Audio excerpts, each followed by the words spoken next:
네, 윤석열 대통령의 비속어 논란을 두고서 여야 대치는 계속 이어지고 있습니다. 국민의힘은 MBC가 왜곡된 자막으로 편파 방송을 했다면서 항의 방문을 했고, 민주당은 이재명 대표가 교섭단체 대표 연설을 통해서 외교 참사의 책임을 묻겠다고 날을 세웠습니다. 국회 취재기자 연결합니다. 정현우 기자.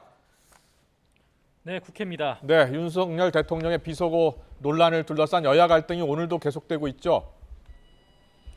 네, 국민의힘 의원들은 오늘 오전 윤석열 대통령 비속어 논란 영상을 가장 먼저 보도한 MBC 본사를 항의 방문했습니다. 사실관계 확인 없이 자막으로 대통령 발언을 왜곡 보도해서 국민을 속인 대국민 보이스피싱 사건이라고 규탄하면서 MBC 사장이 직접 나와서 해명하라고 주장했습니다. 직접 들어보겠습니다. 진실만을 추구하면서 보도하는 것입니다. 그것이 공영방송의 의무임에도 불구하고 특정 진영의 편에 서서 공영방송인지 진영방송인지 헷갈릴 정도의 그런 편파 보도를. 조금 뒤 오후 2시엔 주호영 원내대표가 국회 의장실을 방문해 민주당이 어제 발의한 박진 외교부 장관 해임 건의안 상정을 막아달라고 요청할 계획입니다. 반면 민주당은 여당의 언론사 항의 방문은 방송 탄압이라면서 족쇄를 채우려는 파렴치한 작태라고 비판했습니다. 그러면서 순방 논란에 책임이 있는 박진 장관 해임 건의안도 서둘러 통과시키겠다고 벼르고 있습니다. 진성준 원내수석 부대표는 오늘 아침 MBC 라디오 인터뷰에서 내일 열리는 본회의에선 의장이 국회법에 따라 안건을 상정하고 표결을 진행하게 될 것이라고 자신했습니다. 직접 들어보시겠습니다. 처음 열리는 본회의에 보고하도록 되어 있고, 보고 후에 24시간이 지나서 또 72시간 이내에 표결한다라고 되어 있기 때문에 이 문제에 대해서는 국회의장의 재량이 없다고 봅니다. 네, 오늘 오전에 있었던 민주당 이재명 대표의 국회 본회의 첫 교섭단체 대표 연설, 그 내용도 설명해 주시죠. 네, 민주당 이재명 대표는 당선 뒤 처음으로 국회에서 교섭단체 대표 연설을 했습니다. 민주당 7대 입법과제의 통과를 강조하면서 소득, 주거 등 모든 영역에서 최소한의 삶을 보장해야 한다며 유능한 민생정당 이미지를 부각했습니다.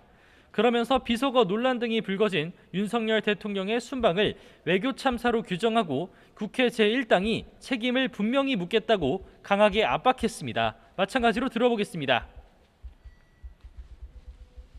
대통령의 영미 순방은 이 정부의 외교 수준을 적나라하게 보여주었습니다. 오판 하나, 실언 하나로 국익은 훼손되고 막대한 비용이 발생합니다. 하지만 국민의힘은 이 대표 연설을 두고 현실적 재원 대책 없이 이상적인 내용을 말했다며 평가절하했습니다.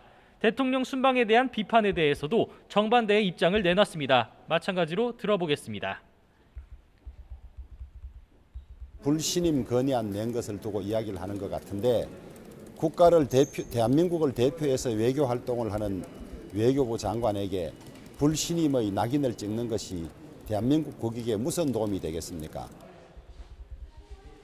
국민의힘 상황도 알아보겠습니다. 정진석 비대위 체제에 대해서 이준석 전 대표가 직무정지 가처분 신청을 냈는데요. 오늘 신문이 있었죠?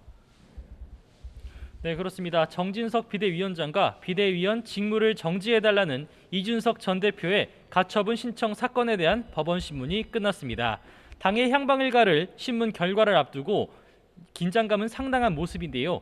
앞서 주호영 비대위 체제가 좌초된 것처럼 이번 비대위 직무도 정지되면 주호영 원내대표가 또다시 직무대행으로 전면에서 혼란을 수습해야 하는 상황이 될 것으로 보입니다.